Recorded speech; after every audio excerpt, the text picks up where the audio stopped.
It's so great to talk to Erin Leigh Crites, choreographer of Go Dog Go, Ve, Perro Ve. I'm not a Spanish speaker, so forgive my terrible pronunciation, at the Tony Award-winning Children's Theater Company in Minneapolis. Erin, so you're a choreographer from LA. Tell us a little bit about your journey from here to the Children's Theater Company for this production. Sure. Yeah, I have a large background in clowning and physical theater and ensemble created work. And a lot of the work that I've done in the last 10 years or so has centered around that. And this particular production at the Children's Theater Company is, yeah, it's bilingual and geared towards ages 3 to 7. And a lot of what they were looking for I think was, clown-oriented movement or joyful movement rather than a kind of traditional. I think a lot of people, when they hear the word choreographer, might think musical theater or kind of a different style. And this was not necessarily that. It was more about, yeah, yeah, clown movement that is suggestive of dogs and joy and moving around on scooters and unicycles. And there's some kind of like juggling elements. There's a lot of physical spectacle and like clown in the book. And so it was more, I think that's part of my path to get there was that that's what they were looking for. And that is hugely my background. So That's yeah. amazing. And so kind of what can you kind of describe your overall vision for the choreography of this performance, this Sure. musical Yeah, theater the piece? book, I mean, so the book is very first books to read, right? Like Go Dog Go is just it is it is I think there's definitely less than 100 words in it and it's all about like learning, it's very simple stuff. Do you like my hat is probably one of the most resonant lines. It's the one that most people remember, but the idea is that there's it's simplicity and repetition and I think using like gesture and joy and music, which is going to be huge in the show as well, to kind of like activate imaginations and connection in young audiences. So the same thing kind of operates in clown world too. Like the easiest way to connect with a young person a lot of the time is like through shared inspiration or like the sense of magic or curiosity or gameplay. Like those are kind of just the fastest ways in. And I've experienced that a lot in my work with Clowns Without Borders USA and kind of around the world a bit. That's another heavy influence. And I think part of the reason that I'm aligned with this particular production. And so, yeah, just a lot of like clown connection. Another example is like the book itself is white backgrounds, but with like, colorful characters. Oh, keep getting blurred. That's too bad for Zoom. But colorful objects or dogs or creatures, like on the page that stand out. So a lot of it is about kind of popping movement or like surprising or like coming out of places so that the kind of white box of a set operates a bit like a playground, or at least that's the hope. Oh, amazing. And as you were saying, I see, you specialize in positive embodied presence and ensemble dynamics. Can you explain a little bit about like what that means, especially in the context of children's theater? Sure. Yeah, positive embodied presence. I would describe as being able to show up as your full self, uninterrupted by either tension or judgment.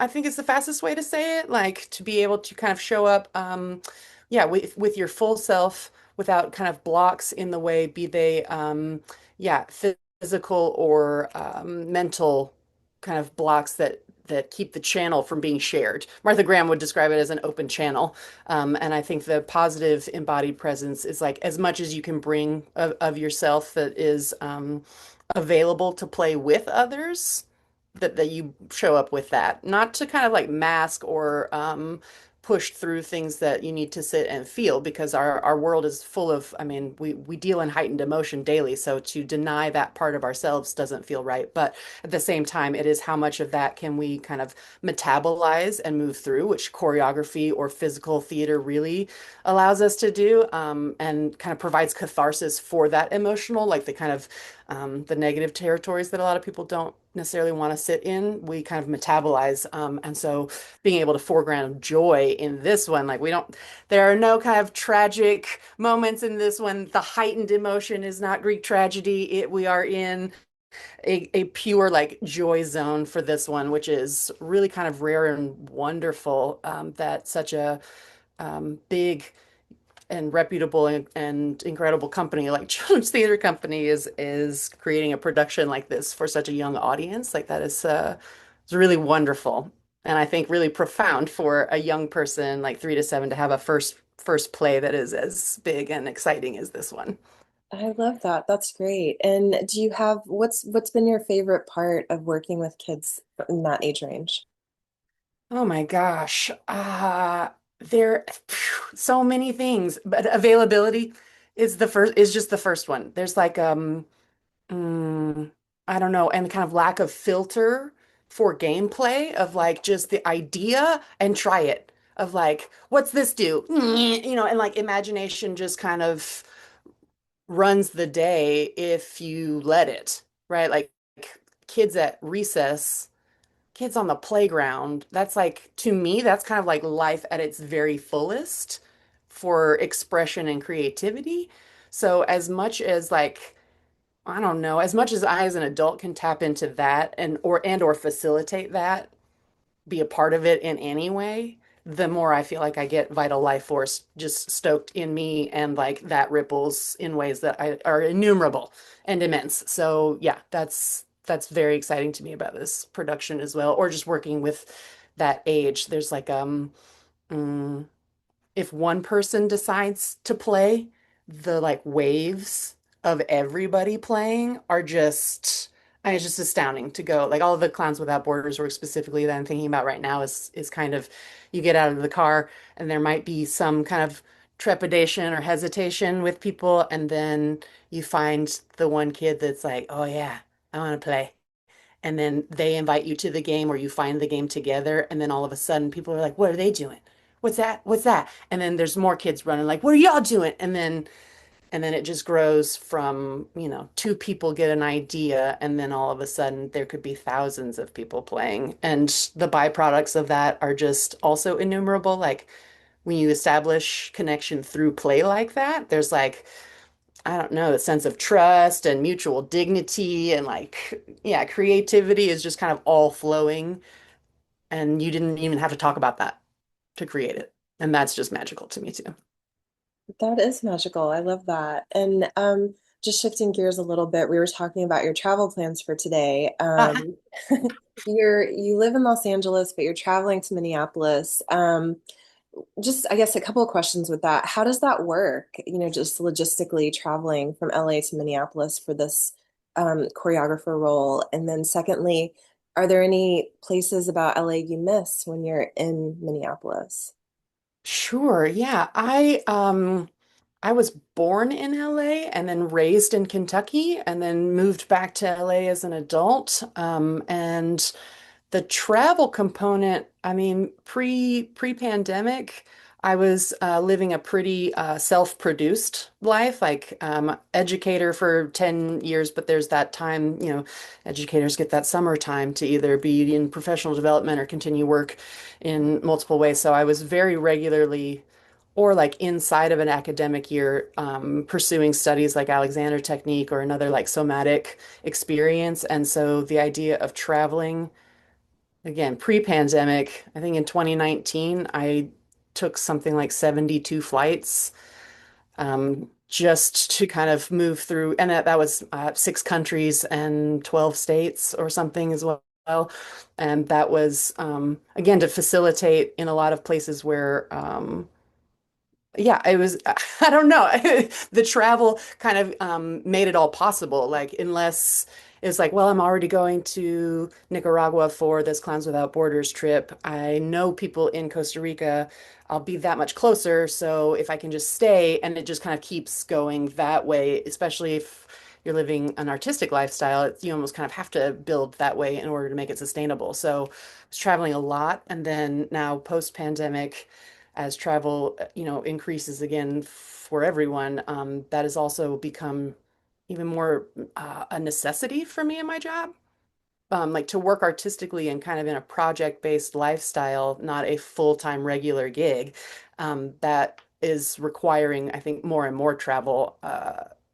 Doesn't matter kind of like at what level you're working necessarily because the possible productions to work on are limited or the budgets to do so or the amount of theaters that are able to continue to produce post-pandemic. There just aren't as many. And a lot of the houses that I used to work for do not even exist anymore or the funding is about out. So the travel that is necessity. I'm very grateful that I already loved travel and built community in so many of the places that I am now going back to. Like I studied Alexander Technique in Minneapolis and have a very strong theatrical community there. And so being there, I'm very lucky to be hosted by practically like family level friends and colleagues that were also teachers of mine once upon a time. So it is, yeah, it feels like a return to home even though I've never really lived there because of the like really strong kind of community that I've built over the years through physical theater, very specifically, and clown. That's amazing. And then just lastly, do you have any favorite places in LA that you kind of think about when you're there? I mean, the natural elements, you can't beat it. I have been very privileged to travel all over the planet and the coastline I mean, of Southern California is one of the most astonishing on the planet. The microclimates that exist in Southern California as well, the like yeah, there's just so much to explore naturally in Southern California that I feel like a lot of people might forget about because there's so much to do as well, and people are so like active in their lives to be indoors for so many different things. But there's just so much to offer outside. So yeah, any of the trails, like especially a lot more has opened after the fires. So to be able to go through canyons and do either like the accessibility of the hikes or yeah, to take a tootle or a drive is yeah, they're lovely spaces. And I have so many favorite hikes. I don't know, that would take a whole another hour to talk about the different places, like full moon hikes, especially in kind of like yeah, different peaks. I think the Vetter fire tower, which is really east. It's not actually, I mean, it's LA County, but it's an hour out, but it's one of the most magical places to see a full moon, and you can see the entire city, but from the east. I love Gorgeous. that. I love that. That's a great recommendation. I'll have to try that one of these days. Yeah. Awesome. Well, thank you so much. I will say break a leg, although that sounds weird saying that to a choreographer of a musical production, but I just wishing you the best. And Erin Leigh Crites, choreographer of Go Dog Go at the Tony Award-winning Children's Theater Company in Minneapolis. Thank you so Congratulations. much. I really Yeah, appreciate it. And thanks for thank taking the you. time. Absolutely. Absolutely.